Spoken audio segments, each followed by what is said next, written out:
Basculer sur la dernière partie, on souhaitait faire un point sur la vente OM. Je crois que tu as des petites infos à nous donner où on a vu qu'aujourd'hui il y avait des avancées, enfin si on peut dire ça comme ça, ou pas, sur une éventuelle acquisition de l'Olympique de Marseille à terme. Alors, juste à l'introduction, mais ce qu'il faut dire, c'est qu'effectivement, Frank McCourt, il espérait beaucoup de cette Ligue des Champions pour faire des revenus avec donc le public qu'il y aurait eu, que le Covid, ça serait terminé, qu'on aurait des stades pleins, donc on pourrait engranger des sous via cette Ligue des Champions. Puis après, que les joueurs, du coup, soient valorisés avec la première phase de groupe de la Ligue des Champions, que les deux joueurs du coup seraient encore plus bankable et qu'on pourrait revendre un Khaled Tachar 40-50 millions, un Morgan Sanson 30 millions, et j'en passe et des meilleurs, quoi. Enfin, des joueurs bankables. Donc ça, c'était, il avait misé sur ça pour qu'après, éventuellement, il pouvait peut-être vendre le club parce qu'il aurait fait des sous, ou alors repartir comme en 40 pendant 2-3 ans avec les sous générés et une autre qualification en Ligue des Champions, et du coup il y aurait un rouage qui serait parti et ça aurait pu se faire. C'était la seule possibilité qu'il pouvait espérer. On a vu que le Covid se prolonge et a priori, on en a peut-être jusqu'à l'été 2021. Je ne suis pas épidémiologiste, c'est clair, mais voilà, en tout cas, on sait que jusqu'à janvier, c'est minimum, on en est là. Donc les stades donc à huis clos, donc pas de revenus de la Ligue des Champions, c'est important. Et les joueurs, les deux premiers matchs qu'ils nous ont montrés, on a vu qu'ils n'étaient pas manquables. Donc ça tombe à l'eau. Donc ça, c'est le constat. Ensuite, il y a Attends, excuse-moi. Pardon, vas-y. On peut rajouter sur ton constat aussi qu'il comptait sur la billetterie de la Ligue des Champions et que c'est mort aussi. Parce que on ne peut pas aller au stade. Donc à la fois sur l'argent qu'il pouvait imaginer sur la vente de joueurs et sur les retombées importantes qui auraient pu être celles du stade Vélodrome justement dans cette compétition-là. Voilà, donc tout est à l'eau. Un OM Manchester City, ça faisait un stade de club, quoi, comme c'est clair. Hein. Ça aurait été même OM Porto. Bon, Olympiakos peut-être pas, mais voilà, ça c'est sûr. Donc ces revenus-là, donc ça il peut pas y compter. Et si tu es sorti de la Coupe d'Europe, même s'il finit quatrième, le pire des cas sur le scénario catastrophe, du coup ton club, enfin voilà, les recettes, ça va être compliqué. Surtout que au départ, il devait vendre pour 60 millions d'euros, puis finalement, bon, le fair play financier a un peu explosé là avec l'histoire de Manchester City plus le Covid. Donc, a priori, on a moins d'urgence à vendre, mais malgré tout, le déficit, il est toujours là, quoi. Il est peut-être 200 millions d'euros, les 127 plus 90, on est à peu près sur ces bases-là, et là, cette année, ça va être encore pire. Donc, là, ça va être compliqué, donc il faut faire rentrer de l'argent. Donc, pour nous, supporters, en analyse, on dirait qu'il a intérêt à vendre. Ça, c'est le constat. Ensuite, qu'est-ce qu'il y a comme infos ou rumeurs? Ce n'est pas encore des infos.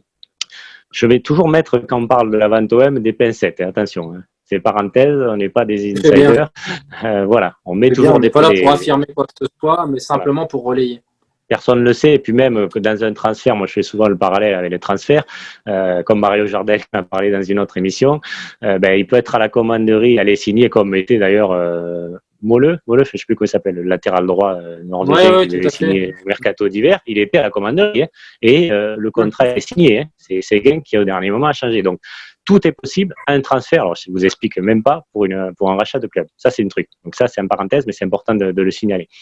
Qu'est-ce qu'on peut dire de nouveau? En fait, c'est qu'il y a toujours Mohamed Rafoudi qui négocie par derrière. Alors ça n'a pas avancé beaucoup a priori, puisque McCourt voulait pas vendre. En tout cas, il veut pas vendre à Chourdi. Donc, je pense que cette piste-là, on peut peut-être pas l'écarter définitivement, mais en tout cas, pour l'instant, c'est pas par là que ça passerait.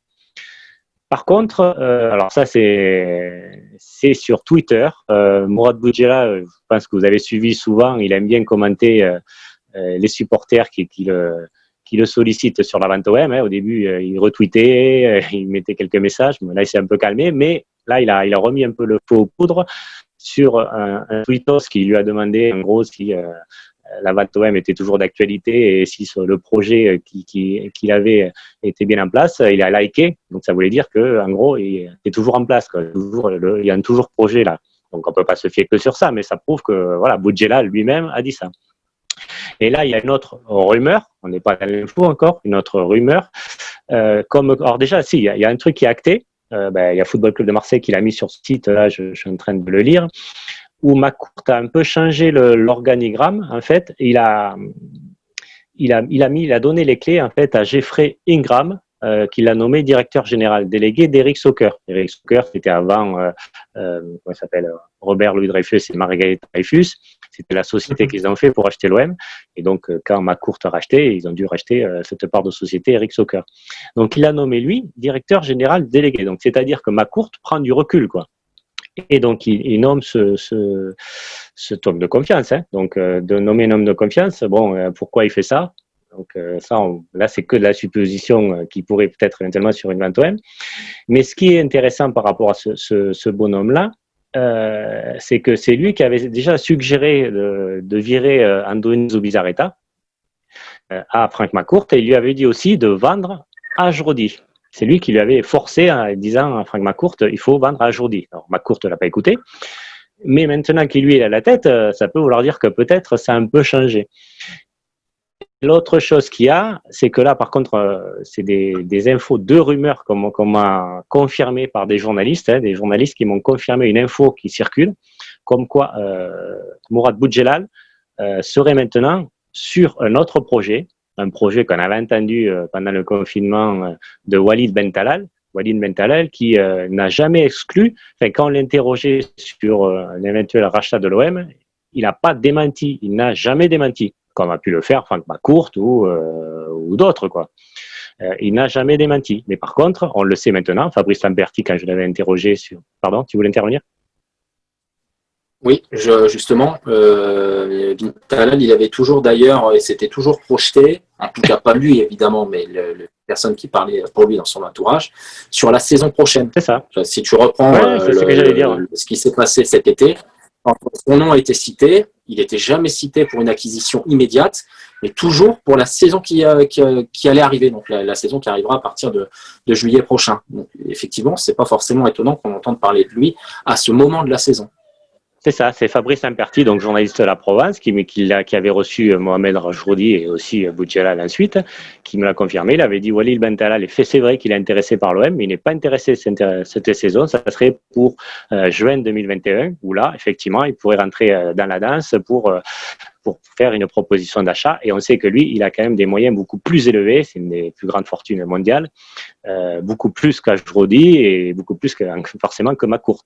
Donc on est un peu dans ce stade-là où il y a McCourt là, il y a Ajrodi qui est peut-être, a priori, ça on ne le sait pas, hein, mais bon, a priori, il a beaucoup d'investisseurs qui seraient légèrement un petit peu plus. Et par contre, Walid Ben Talal, on est vraiment beaucoup plus haut. Donc il serait intéressé, a priori, pour juin 2021. Et là, la nouveauté, c'est que Mourad Boudjelal s'associerait désormais à ce projet. Donc là, rien n'est confirmé, mais des journalistes, effectivement, ont entendu la rumeur et ils sont en train de creuser sur ça pour voir pourquoi il s'est mis sur ça. Mais on a bien compris que Mourad Boudjelal, il voulait maintenant s'intéresser au football et être président du club. Il l'a dit, hein, c'est pour ça qu'il a essayé à l'Atlético de Marseille, il a essayé à Toulon, il a essayé, je ne sais plus, il y a eu 3 clubs avant Marseille, quoi. Et donc là, Marseille, ça le tient à cœur parce que il est supporter de l'OM, il habite à Toulon, il est à côté, il a envie de faire quelque chose, il sait qu'il peut faire quelque chose, donc il a envie de continuer dans ce projet. Et oui, même quand il avait dit ça sera Toulon ou Marseille et la date butoir, ça sera le 15 octobre, le 15 octobre est passé, il n'est pas retourné à Toulon, quoi. Et donc, après, il avait dit que... Tout à fait, puis si c'était dans les possibilités de le voir retourner à Toulon, ça ferait longtemps qu'on serait au courant pour le coup. Parce que j'ai évidemment beaucoup de respect pour le RCT, mais ça n'a pas l'impact d'un Olympique de Marseille. Son silence, justement, à ce niveau-là, laisse présager, d'ailleurs, comme le disait Louis pour le club de foot. Ah oui, c'est vrai, c'était pour le club pas pour le rugby, c'était pour le club de foot. Non, tout à fait. Tout à fait, mais c'est l'association, puisqu'il était président il en a fait un très grand club d'ailleurs, qui me fait me tromper. Mais ce que je voulais dire, c'est que Acariès d'ailleurs a parlé récemment, alors je ne sais plus si c'était sur RMC sur Europe 1, merci pour la précision, en expliquant justement qu'un projet de rachat était toujours d'actualité. Alors de quel projet parlait-il?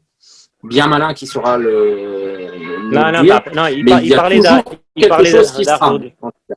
Il parlait d'Ajrodi, si tu veux. Il disait qu'Ajrodi était toujours en négociation, en pourparlers avec Franck McCourt. Voilà. Mais c'était bien sûr dans le silence maintenant, parce qu'ils sont tellement allés loin dans la mauvaise com que du coup il fallait arrêter. Donc voilà. Il dit que ça continue, mais il n'a pas parlé de Mourad Boudjelal. Hein, donc ça peut peut-être dire qu'effectivement Mourad Boudjelal ne serait plus intéressé par ce projet et irait avec Walid Bentala. Est-ce qu'il faut c'est que des suppositions, alors on répète, on remet des parenthèses. Mais ce qu'on sait au départ, c'est que Mourad Boudjelal, vous pouvez vous la repasser, la première interview qu'il a faite sur RMC au moment où l'info est sortie dans les médias qui a réagi de suite, quoi. Il a dit on va faire une proposition à Franck McCourt avec Ajrodi. Bon, et oui, elle n'est jamais venue, cette proposition, ou alors elle a été refusée, on ne sait pas trop exactement la vérité. Mais il a toujours dit qu'il y avait un autre projet qui était en avance. Voilà, et c'est pour ça qu'après, ils ont fait la com, un peu la communication, parce qu'ils savaient qu'ils étaient en retard par rapport à un autre projet qui était bien avancé. Il l'a répété encore plusieurs fois après sur d'autres interviews. Donc peut-être qu'effectivement, il y avait un projet Taoudin qui était derrière. Alors est-ce que c'était Walid Mentalal ou d'autres voilà. Enfin, en tout cas, ça prend du temps. Hein. Donc si quelqu'un veut racheter un club, ça se fait pas en un mois. Apparemment, ça arrive avec la grosse caillasse et tu balances. Mais bon, malgré tout, même dans des projets de rachat comme ça prend beaucoup de temps, quoi. Donc avant que ça se fasse, il y a beaucoup d'étapes. Donc peut-être que ce projet-là était en avance, Walid Bentala, mais lui il se disait ok, je veux racheter l'OM, mais à l'été 2021. Voilà, il n'y a aucune raison que j'achète avant parce qu'avec le Covid, le prix risque de baisser du club, l'actif du club il sera peut-être plus ou moins important en fonction des ventes qu'il y aura eu au mercato d'été, et on l'a vu que là il n'y a pas eu de vente, hein, donc très peu, Bounassar juste. Donc voilà, il y a quand même un actif du club.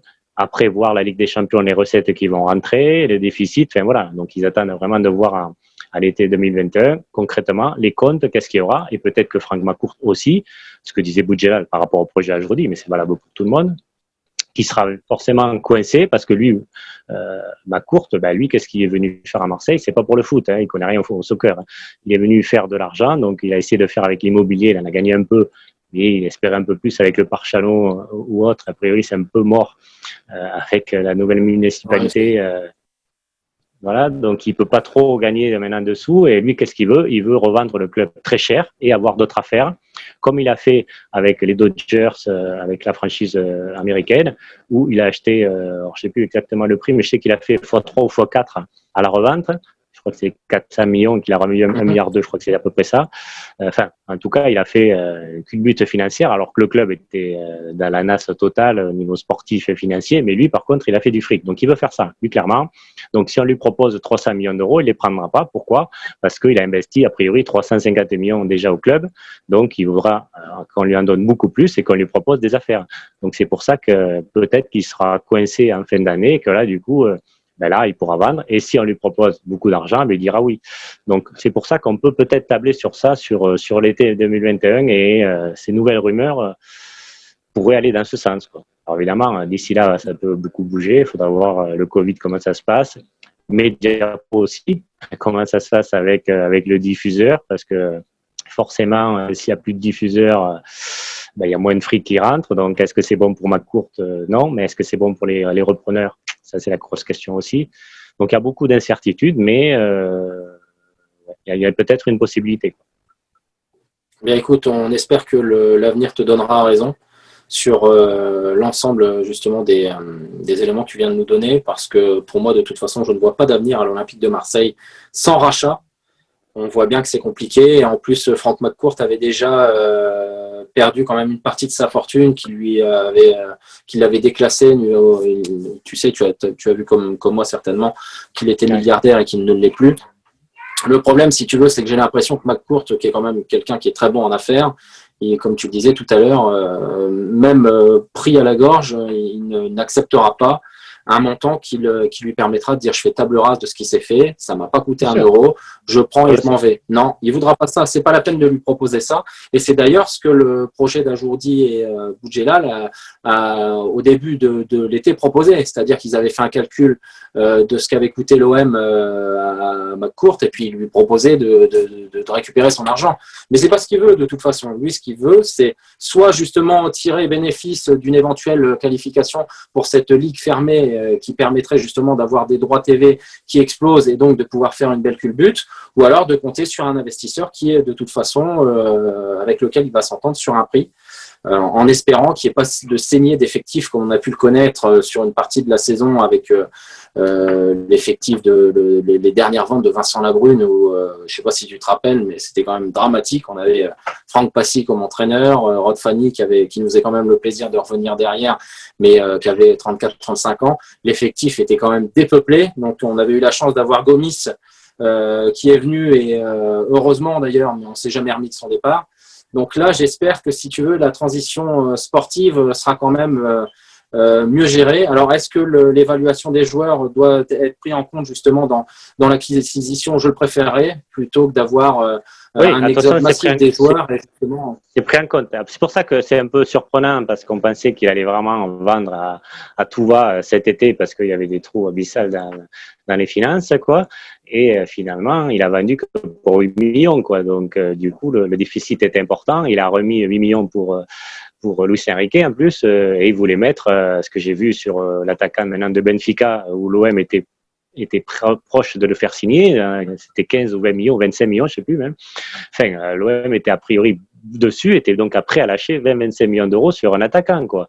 Plus 10 millions d'euros sur, bon, ça c'était avec Bounassar qui était rentré, les 8 millions, ou peut-être 10, parce qu'il y a eu le prêt peut-être gratuit pour Cuisance, sur Maule, le Danois, quoi. Donc ça veut dire qu'il veut investir encore. Donc pourquoi il veut investir? Ça, c'est la vraie question. On n'est pas dans la tête de McCourt, hein. Donc voilà, est-ce qu'il a encore l'ambition de partir de 3 ans et essayer d'aller sur une ligue fermée, mais qui est hypothétique, même s'il y a eu quelques avancées dernièrement? Est-ce que c'est ça son objectif et ce qu'on lui a vendu? Bon, on lui avait peut-être aussi vendu Mediapro, mais au final, Mediapro, c'était que 20 millions d'euros pour chaque club. Et là, ça va tomber puisque avec le Covid et les matchs reportés et les matchs à huis clos, et Mediapro qui veut faire baisser le prix, qui va faire baisser le prix, et le prochain diffuseur, prochain appel d'offres, la Ligue 1 va perdre de l'argent, hein. Donc sur ce côté-là, il a perdu. Ce qu'on lui a vendu, c'est foutu. Donc reste à la Super League, mais sinon, voilà. Donc lui, c'est un businessman. Nous, on l'a suffisamment critiqué avec Romain Franck McCourt. La seule chose qu'on peut dire, c'est que c'est un businessman. Ça, pour ça, on ne peut pas l'élever. Donc, le gars, il ne perdra pas d'argent. Faites-lui confiance. Il ne partira pas en vendant le club 50 millions. Ça, c'est réglé. Ça, c'est sûr. Après, est-ce que ça sera pour l'été prochain? On le souhaite tous, évidemment. Tout à fait. Alors, tout ce qu'on peut dire pour conclure, c'est qu'il y a encore des choses qui laissent et qui permettent d'entretenir le débat. Alors, on sait qu'on est tous friands de ce sujet qui est la vente OM. On espère pouvoir avoir d'autres informations ou alors d'autres interprétations, puisqu'on précise qu'effectivement, nous sommes là simplement pour relayer et puis pas pour faire les insiders ou laisser les amis olympiens qui nous suivent imaginer n'importe quoi. Ça sera certainement pas le but de nos émissions. Et donc, j'espère que vous avez apprécié suivre cette première émission de la chaîne Forza OM que j'ai partagée avec Sébastien. Et je tenais à te remercier aussi, Sébastien, parce que c'est toi qui m'as permis de faire le premier talk au tout début justement de la vente OM. Et je me suis éclaté. Donc, depuis ce jour-là, on en a fait quelques-uns ensemble et je suis très content d'avoir fondé cette chaîne YouTube avec toi et des futures émissions qu'on pourra faire ensemble. Ouais, écoute, on a vraiment accroché dès les premiers lives. On a senti qu'il y avait vraiment une accroche, une sympathie et la même vision des choses. Donc, c'est pour ça qu'on s'apprécie tous les deux. Moi aussi, j'apprécie de travailler avec toi. Donc, c'est vraiment intéressant de pouvoir construire un projet commun. Donc, une chaîne spécialement sur l'OM, uniquement sur l'OM, notre passion. Donc, on espère qu'elle vous plaira à vous aussi, quoi. Voilà, merci à vous tous et donc à une prochaine vidéo. Il y a des vidéos qui vont arriver, hein, là on est en train de publier la première partie sur Tapis, sur l'émission qu'on a faite. Il y aura ensuite la deuxième partie la semaine prochaine et la troisième partie après. Et après, régulièrement, on interviendra. On va revenir après sur le match de Porto et puis voilà, d'autres émissions à venir. Donc, n'hésitez pas à vous abonner, c'est important. Abonnez-vous, comme ça, vous aurez directement les notifications parce qu'après, nous, on l'envoie sur les réseaux sociaux. Mais bon, il suffit que vous ne regardez pas cet instant-là et vous ne pourrez pas voir les vidéos. Donc, abonnez-vous, faites des likes, faites-nous des commentaires. Et puis, pour que la chaîne progresse, cette chaîne est faite pour vous, elle n'est pas que pour nous, pour s'amuser. On fait ça avec plaisir, on s'amuse. Mais bon, c'est aussi pour la partager, quoi. Voilà. Merci, Romain. Donc, vous l'aurez compris, c'était Sébastien Vive et Massilia Mars pour Forza OMTV. On vous dit à très bientôt. On vous souhaite de bonnes choses. Et surtout, n'hésitez pas à vous protéger vous-même pour pouvoir continuer à protéger les autres. À bientôt. Allez, l'OM. Super.